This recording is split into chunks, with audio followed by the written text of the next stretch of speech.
নমস্কার, S Bangla news online খবর সব দেখাবো আমরা।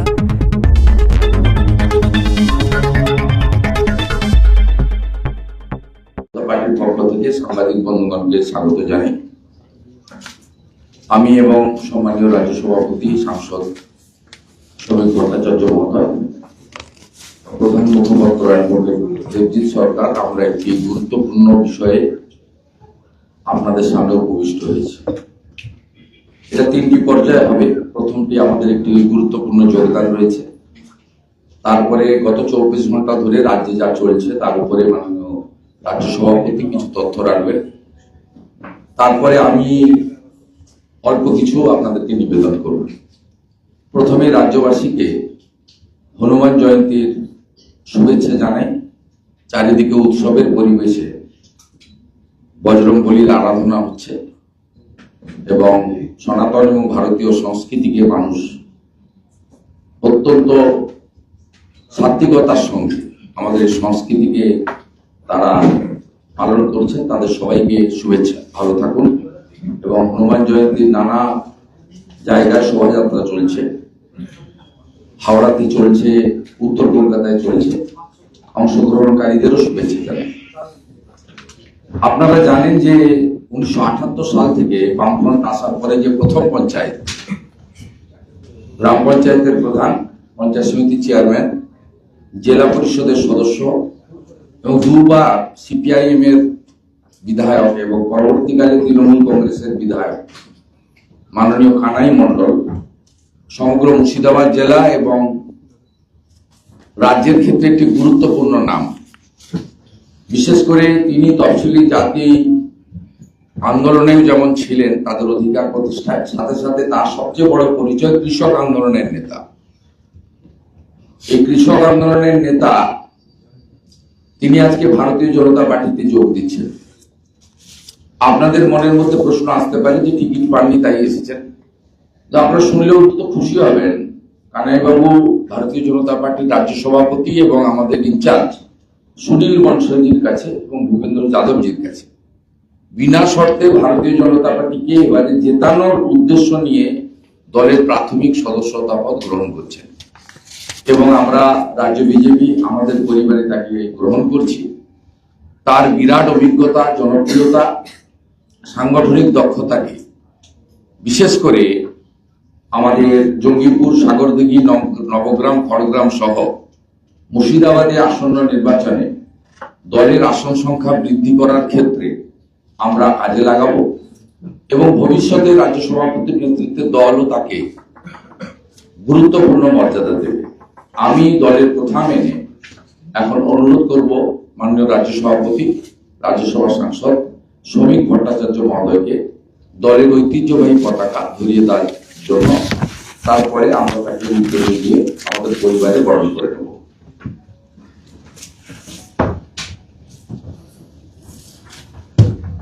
বন্দে মাতরম, বন্দে মাতরম।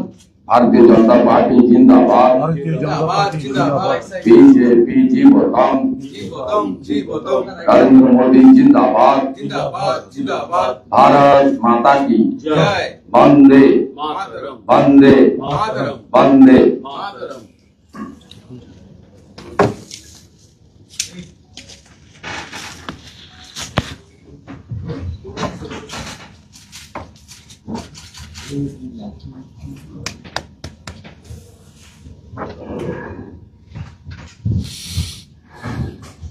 এখানে কিছু বলা আছে না?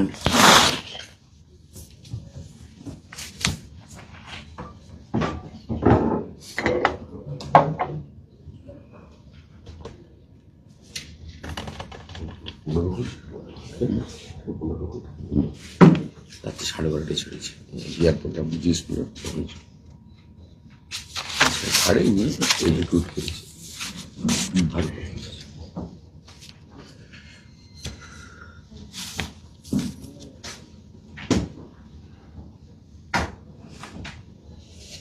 গতকাল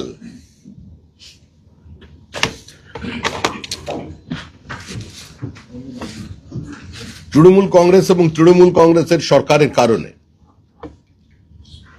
শুধু পশ্চিমবঙ্গের মানুষ নয়, সারা ভারতবর্ষ এবং দেশের মানুষ একটি নজিরবিহীন ঘটনার সাক্ষী হয়ে থাকলো। 12টি রাজ্যে এসআইআর চলছে। অবিজেপি শাসিত রাজ্য কেরল এবং তামিলনাড়ুতে এসআইআর সম্পূর্ণ হয়েছে। কিন্তু যেদিন থেকে এসআইআর প্রক্রিয়া মানে ভোটার লিস্ট শুদ্ধিকরণের প্রক্রিয়া, ভেজাল মুক্ত ভোটার লিস্টের প্রক্রিয়া, ত্রুটিমুক্ত ভোটার লিস্টের প্রক্রিয়া পশ্চিমবঙ্গে শুরু হয়েছে, সেদিন থেকে পরিকল্পিতভাবে তৃণমূল কংগ্রেসের মুখ্যমন্ত্রী, তৃণমূল কংগ্রেসের সমস্ত নেতারা একটি ধর্মীয় বিভাজন তৈরি করেছেন, ধর্মান্ধতার কাছে আত্মসমর্পণ করেছেন। এবং গতকাল সুপ্রিম কোর্টের নির্দেশে যখন বিচারপতিরা এই অভিযানে সামিল হয়েছেন, তাদের উপরে 15 ঘন্টা ধরে যে আক্রমণ চলল তা সম্পূর্ণভাবে সংসদীয় রীতি নীতি, শিষ্টাচার, যুক্তরাষ্ট্রীয় ব্যবস্থা, ভারতীয় সাংবিধানিক মানুষের অধিকার এবং সমস্ত নির্বাচনী প্রক্রিয়াকে আজকে লঙ্ঘন করে ফেলল। এটা কোনো বিচ্ছিন্ন ঘটনা নয়, এটা কোনো স্থানীয় মানুষের জনরোষ নয়, এটা পরিকল্পিত। উত্তরবঙ্গ থেকে দক্ষিণবঙ্গকে বিচ্ছিন্ন করে দেওয়ার জন্য আমাদের যে মেরুদণ্ডের মতো যে রাস্তাটি আছে, সেই রাস্তার উপরে বন্ধ রেখে সেখানে রান্না করে সেখানে আগুন জ্বালিয়ে আজকে এতজন বিচারককে সেখানে আটকে রাখা হলো, এবং যাদের মধ্যে মহিলারাও ছিলেন। আজকে উত্তরবঙ্গ থেকে দক্ষিণবঙ্গকে বিচ্ছিন্ন করে দেওয়ার একটা সুপরিকল্পিত প্রয়াস চলেছে। যেভাবে কিছু মানুষ আমাদের সীমানার ওপারে বসে বলছে যে আমরা যে কোনো মূল্যে চিকেন নেককে সরিয়ে দিয়ে আমরা আমাদের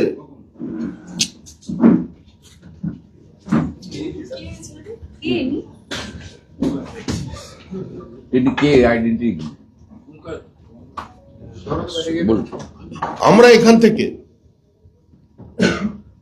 পশ্চিমবঙ্গের সার্বিকভাবে এবং বিশেষ করে ভারতবর্ষের উপর একটা আক্রমণ নামিয়ে আনবো।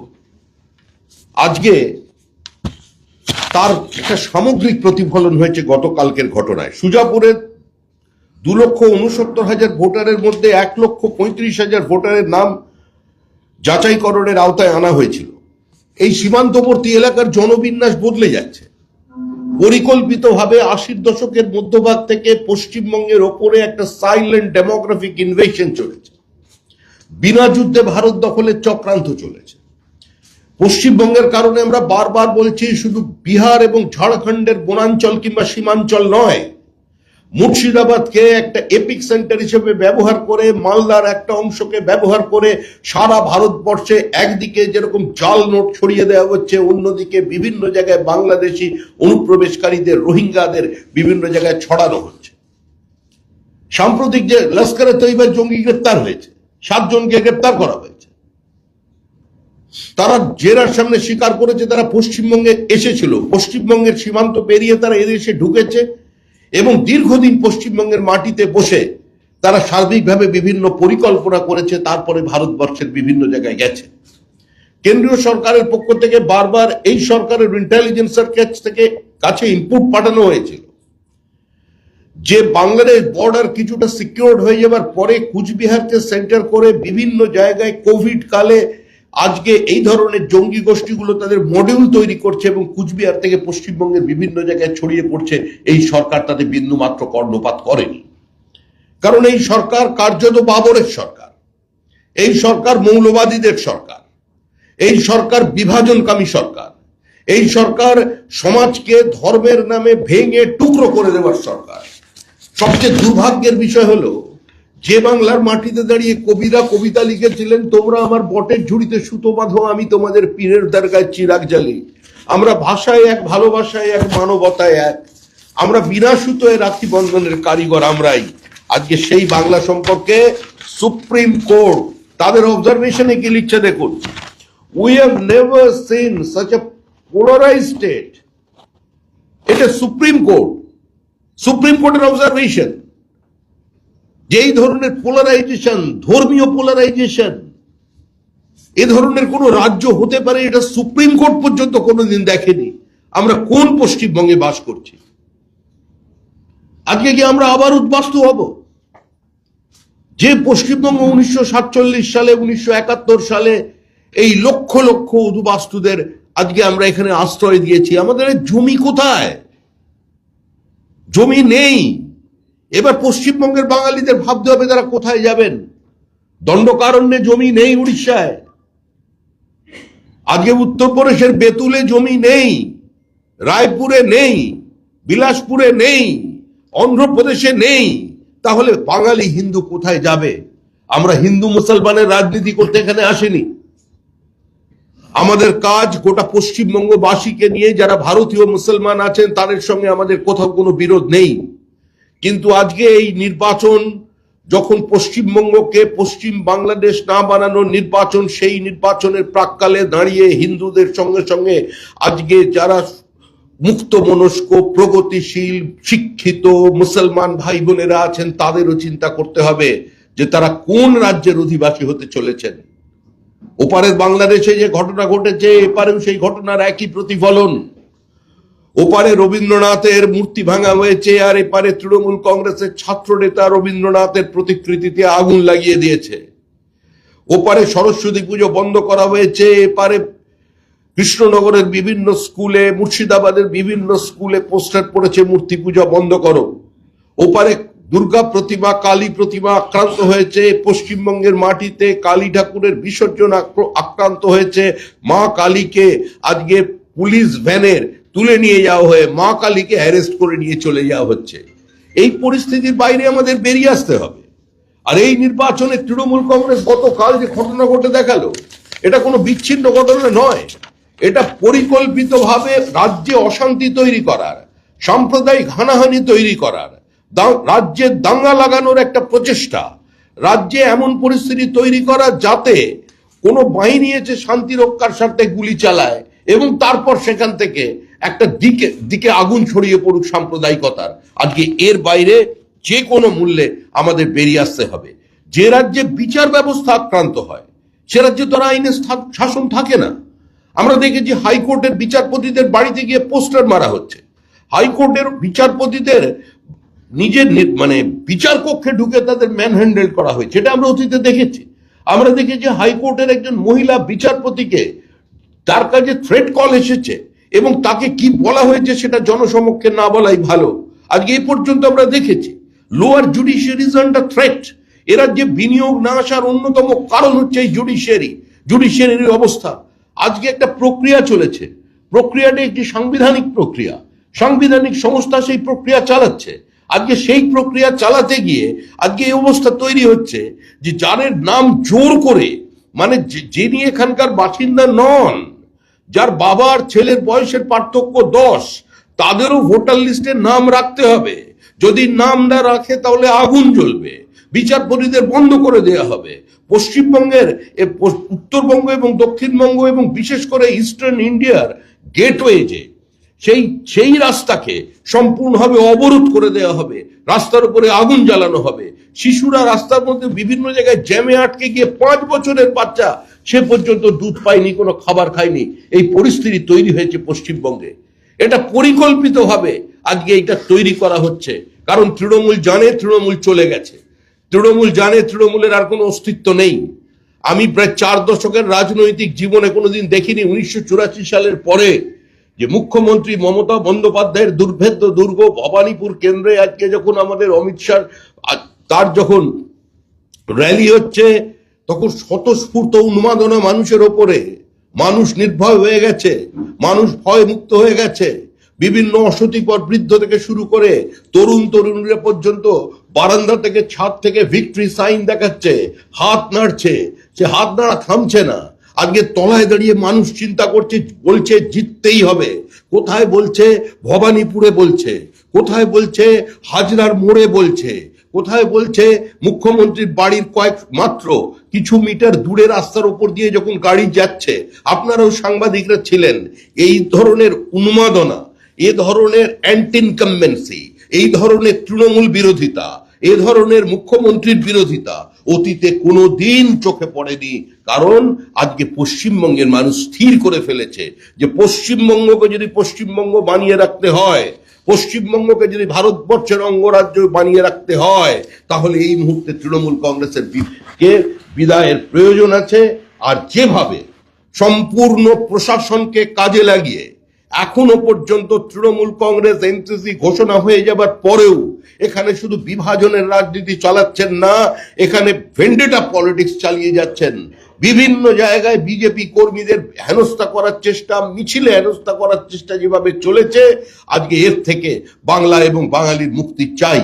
আজকে শুধু পশ্চিমবঙ্গের বাঙালিরা নন, সারা ভারতবর্ষের যেখানে যত বাঙালি আছেন, সারা পৃথিবীতে যত এন্টায়ার বেঙ্গলি ডায়াসপোরা, সারা পৃথিবীর যারা বাংলা ভাষায় কথা বলেন, যারা নিজেদের নারীর যোগ পশ্চিমবঙ্গের সঙ্গে আছে বলে মনে করেন, তারাও এই সরকারটাকে উৎখাত করতে চাইছেন।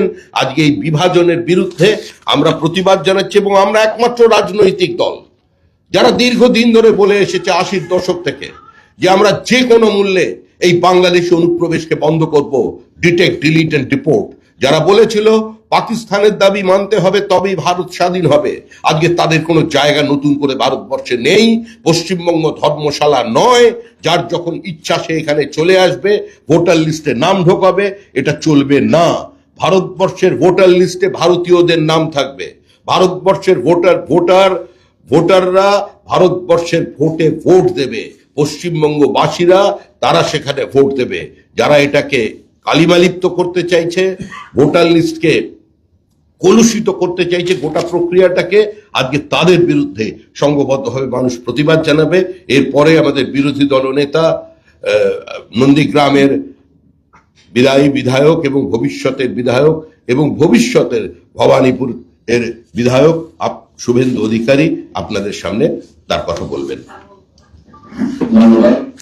ইতিমধ্যে মাননীয় রাজ্য সভাপতি সমিত দাস সবিস্তারে সব বলেছেন। আমি শুধু দুটো বিষয় আপনাদেরকে বলবো। একটা হচ্ছে ক্রমাগত জুডিশিয়ারির উপরে আক্রমণ। এই পশ্চিমবাংলায় বিগত 5 বছর ধরে সবচেয়ে বেশি আপনারা দেখেছেন। যদি অতীতে যান 2021 সালে মমতা বন্দ্যোপাধ্যায় নন্দীগ্রাম নির্বাচন নিয়ে একটি মামলা করেছিলেন, যদি সেই মামলা তিনি নিজেই উত্থাপন করেননি। উত্থাপন করার দায়িত্বটা আমার ছিল না, ওনারই ছিল। যেহেতু ডকুমেন্ট ছিল না, কানে শুনে সব লিখে দিয়েছিলেন, তাই মামলাটা হেরে যাবে, তাই তিনি মামলা তোলেননি। সেটা অন্য বিষয়। কিন্তু মামলাটা প্রথমে প্রধান বিচারপতি, সম্মানীয় বিচারপতি কৌশিক চরণকে অ্যাসাইন করেছিলেন দায়িত্বভার। তাতে মমতা বন্দ্যোপাধ্যায় খুব গোঁসা হয়েছিল। তিনি মাননীয় বিচারপতির আদর্শ এবং তার পুরনো ব্যাকগ্রাউন্ড, তার ভাই কোন রাজনৈতিক দলের সঙ্গে যুক্ত ইত্যাদি নিয়ে প্রশ্ন তুলে হইচই জুড়ে দিয়েছিলেন, আপনারা জানেন। তারপরে মাননীয় বিচারপতি কৌশিক চন্দ্র সেই মামলা ছেড়ে দেন, কিন্তু তিনি 5 লক্ষ টাকা ফাইন করেন। স্বাধীনতার পরে আমরা যে 30-32 বছর আমি রাজনীতি করছি, শ্রমিক দা আরো বেশি হবে, তাতে কানাইবাবু হয়তো আরো একটু বেশি হবে, তাতে কখনোই আমরা এই ধরনের উদাহরণ দেখিনি যে কোন প্রতিষ্ঠিত রাজনৈতিক ব্যক্তিত্ব, নির্বাচিত জনপ্রতিনিধি, তাকে 5 লক্ষ টাকা নিজের রোজগারের টাকা থেকে চেকে ফাইন দিতে হয়েছে। এটা একটা নজির। তারপর থেকে ক্রমান্বয়ে প্রাক্তন বিচারপতি অভিজিৎ গাঙ্গুলি থেকে আমাদের বিশ্বজিৎ বসু অবসরপ্রাপ্ত বিচারপতি থেকে সিনিয়র জাস্টিস রাজাশেখর মান্থার বাড়িতে পোস্টার ফেলা থেকে লাগাতার আক্রমণ আপনারা দেখেছেন। শেষ আইপ্যাকের অফিস থেকে ইডির তল্লাশিতে বাধা দিয়ে ফাইল এবং মোবাইল ফোন চুরি করে নিয়ে গিয়ে মমতা ব্যানার্জি সতর্কে ঘোষণা করেছিলেন, আমি ফাইলগুলো কাড়িয়ে নিয়ে এলাম।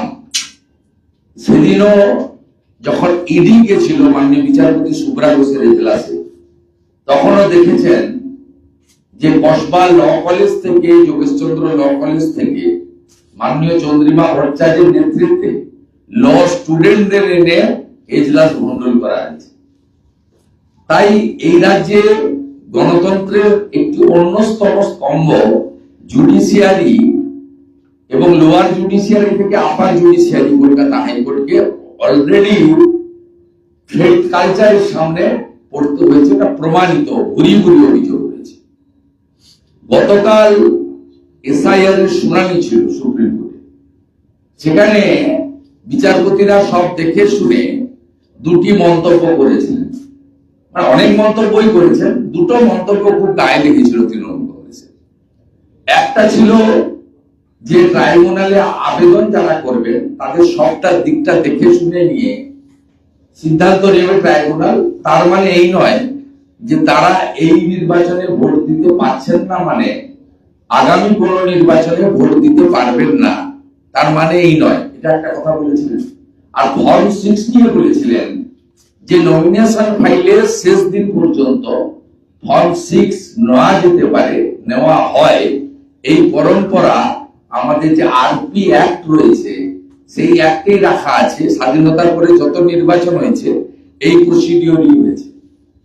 গতকাল বিকাল দুপুরের পর থেকে তৃণমূল কংগ্রেসের নেতাদের এক্স হ্যান্ডেল, ফেসবুক ইত্যাদি দেখলে দেখবেন তারা সবাইকে আক্রমণ করতে করতে কাল থেকে সুপ্রিম কোর্টের বিরুদ্ধে আক্রমণটা শুরু করে। তার ফলশ্রুতিতেই সুজাপুরে যা ঘটনা ঘটেছে এটা কোনো বিচ্ছিন্ন ঘটনা নয়। এই ঘটনাটা কি সংগঠিত অপরাধ। এই সংগঠিত অপরাধ কলকাতা থেকে তৃণমূল কংগ্রেসের মাথারা সংগঠিত করেছেন, কার্যকর করার দায়িত্ব দিয়েছেন সাবিনা ইয়াসমিনকে, যিনি নিজের নির্বাচন কেন্দ্রে গত লোকসভা নির্বাচনে হেরেছেন। এই নির্বাচনেও নিজের নির্বাচন কেন্দ্রে তৃণমূল কংগ্রেস তাকে লড়াই করানোর বা লড়াই করার সুযোগ দেওয়ার সাহস দেখাতে পারেননি। এবং তিনি হলেন প্রধান কারিগর, ইমপ্লিমেন্টেশন পার্টি আর পরিকল্পনার পার্টি, বিহাইন্ড দ্য স্ক্রিন, আর্কিটেক্টার এবং পুরো পরিকল্পনাটা এই কলকাতা থেকে মমতা বন্দ্যোপাধ্যায়ের নেতৃত্বে তৃণমূল কংগ্রেসের উপর থেকে করা হয়েছে আক্রমণটা সুপ্রিম কোর্টের এই মন্তব্যগুলোর পরে। এটা ভীষণ অ্যালার্মিং। আমি প্রথমেই ধন্যবাদ দেব কেন্দ্রীয় আধা সামরিক বাহিনীকে। তারা ধৈর্যের পরীক্ষা দিয়েছেন। আমাদের 3 জন মাননীয় মহিলা বিচারপতি সহ 8 জন বিচারপতিকে তাদের ব্যক্তিগত শারীরিক নানা রকম সমস্যার পরেও তারা অনেকক্ষণ ধরে তারা অত্যন্ত ধৈর্যশীল হিসাবে তারা এটা মোকাবিলা করেছেন এবং গতকাল গভীর রাত্রে বা মধ্যরাত্রে তারা মুক্তি পেয়েছেন। আজকে সুপ্রিম কোর্টের যে সমস্ত টিপ্পনী বা অবজারভেশন মন্তব্যগুলো এসেছে, হ্যাঁ, এটা তো অত্যন্ত মানে সামগ্রিকভাবে পশ্চিমবাংলার ক্ষেত্রে লজ্জা। যে কথাটা আমরা বলছি মেরুকরণের রাজনীতি আমরা করি না। গতকাল নন্দীগ্রামের আকিবুলের বাড়িতে যখন আমি যাই, আপনি দেখেছেন বিজেপি করার অপরাধে তাকে মসজিদে ওঠার ক্ষেত্রে ফতোয়া দেওয়া হয়েছে যে কে মসজিদে উঠতে দেওয়া হবে না, অর্থাৎ প্রার্থনা বা নামাজ করতে দেওয়া হবে না। সরকারি টাকায় বসানো সাবমার্সিবল থেকে জল নিতে দেওয়া হবে না। এবং তার ভাই একটি টোটো চালায়, সেই টোটোতে ওখানে মুসলিম 5 মহল্লা 5টি গ্রামের কোনো মুসলিম লোক উঠতে পারবে না। অর্থাৎ সেই মধ্যযুগীয় বর্বরতা, সামাজিক বয়কট, সেটা আপনারা দেখেছেন। আমি সেদিনই তখনই বলেছিলাম যে মেরুকরণের রাজনীতি ভারতীয় জনতা পার্টি করে না। ভারতীয় জনতা পার্টি বিকাশের রাজনীতি করে, উন্নয়নের রাজনীতি করে, সংবিধান এবং সুরক্ষার কথা বলে, ধর্মীয় স্বাধীনতার কথা বলে, নিজ ধর্মে আস্থা অপর ধর্মের শ্রদ্ধার কথা বলে। কিন্তু এরা যেগুলো করছে সেটা আপনি দেখেছেন, দেখছেন। 2021 সালে বেলডাঙ্গার একটি মসজিদের মধ্যে আবু তাহের খান নিজে কিভাবে একটি ধর্মীয় স্থান ব্যবহার করে প্রচার করেছিলেন, সেটা এরকম অসংখ্য উদাহরণ আছে। গত 3 দিন আগে রঘুনাথগঞ্জের তৃণমূল প্রার্থী রাষ্ট্রমন্ত্রী আখরুজ্জামান মুসলিম মহিলাদের কাছে গিয়ে বলছে যে আপনাদের বিজেপি এলে তাড়িয়ে দেবে।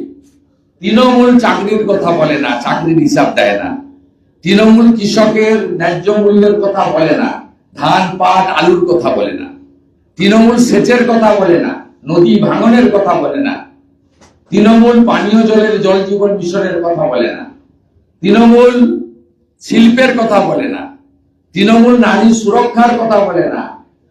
তৃণমূল কেবলমাত্র নির্বাচন এলে বিপুল সংখ্যক মুসলিম জনগোষ্ঠী জনবিন্যাস বদলে দিয়ে যেটা হয়েছে তাকে আজকে ধর্মীয় মেরুকরণের কথা বলে, যা আজকে সুপ্রিম কোর্টের মন্তব্যের মধ্য দিয়ে গোটা বাংলায় ভারতীয় জনতা পার্টি সহ যারা অধিকাংশই যারা মুক্তমনা আলোচক তারা যে কথাগুলো বলে এসেছেন, আজকে সুপ্রিম কোর্ট সংবিধানের বড় পিলার স্ট্যাম্প লাগিয়ে দিল।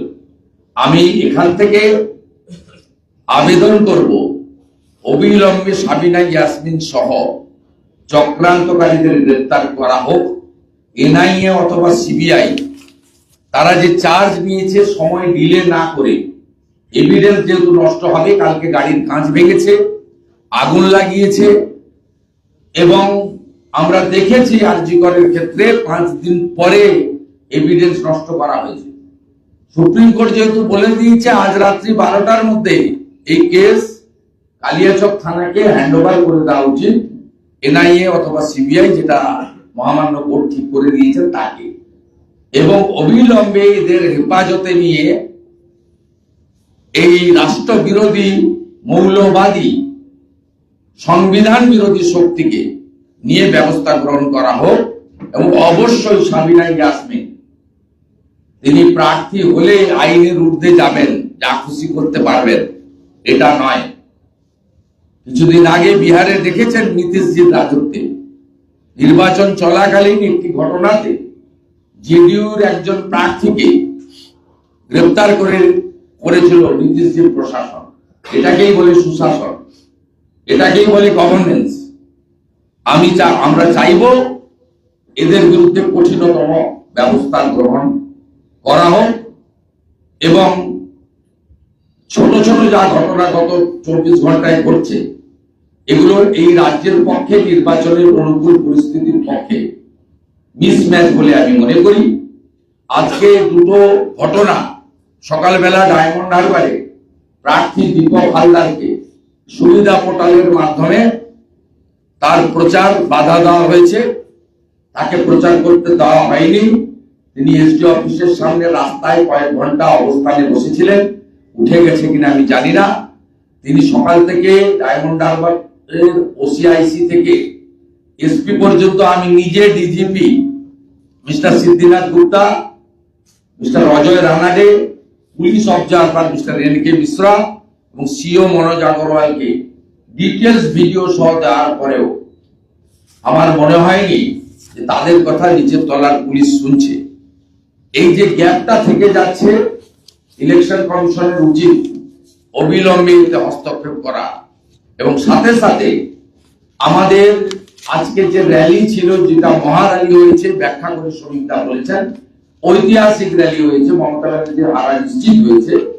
সেই র্যালিরও শেষ মুহূর্তে মমতা ব্যানার্জির বাড়ির গলি থেকে যে ধরনের কেন্দ্রীয় স্বরাষ্ট্রমন্ত্রী বা বিজেপি সমর্থকদের উদ্দেশ্য করে হাতে গোনা মমতা ব্যানার্জির কোম্পানির 4র্থ শ্রেণীর কর্মচারী 7-8টি যেভাবে চপ্পল জুতো নিয়ে অঙ্গভঙ্গি করছিলেন এবং অবৈধ মাইক বাজাচ্ছিলেন, কালীঘাটের থানার ওসি এবং ডিসি সাউথ সহ দায়িত্বশীল আধিকারিকদের বিরুদ্ধে কেন ব্যবস্থা নেবে না ইলেকশন কমিশন, সেটাও আমি উল্লেখ করছি। মমতা বন্দ্যোপাধ্যায় বলছেন যে তিনি এ ব্যাপারে কিছুই জানতেন না, মুখ্য সচিব তাকে নাকি কিছুই জানাননি, তার হাত থেকে সমস্ত অধিকার কেড়ে নিয়ে এখন রাজ্যকে অশান্তি পাকানোর চেষ্টা হচ্ছে। মুখ্য সচিব মমতা বন্দ্যোপাধ্যায়কে কিছুই জানাননি। এই মুখ্য সচিব জানিয়েছেন কি জানাননি এটা আমার বিষয় নয়। সুজাপুরের কথা বলছেন তো, এটা মমতা ব্যানার্জিকে জানানোর বিষয় নয়। তৃণমূলের লোকরা সামনে আছে, কারণ মমতা ব্যানার্জি তো লাগাতার বলছেন মহিলারা আসুন, কেন্দ্রীয় বাহিনীকে পেটান। উনি তো হাতা খুন্তি নিয়ে বেরিয়ে আসতে বলছেন, ধর্মীয় স্লোগান দিয়ে বেরিয়ে আসতে বলছেন। উনি তো বলেছেন দুদিন আগে, উনি তো উস্কানি দাতা, উনি তো বলছেন 1 মাসের জন্য ইলেকশন কমিশন।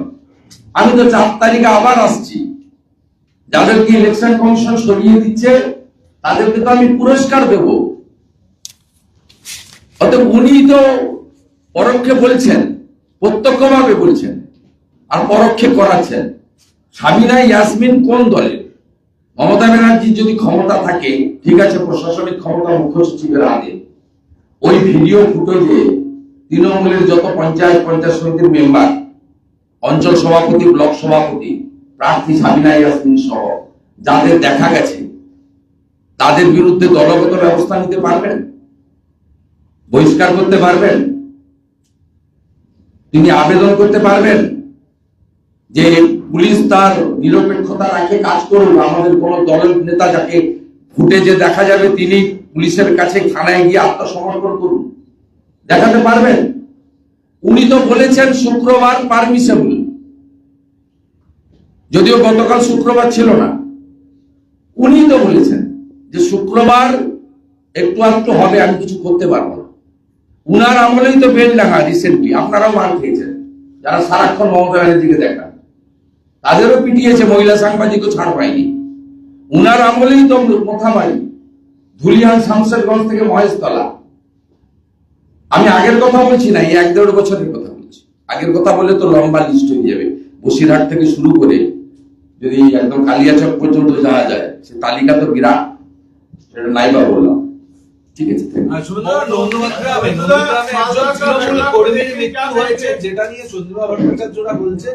তাকে পিটিয়ে খুন করা হয়েছে।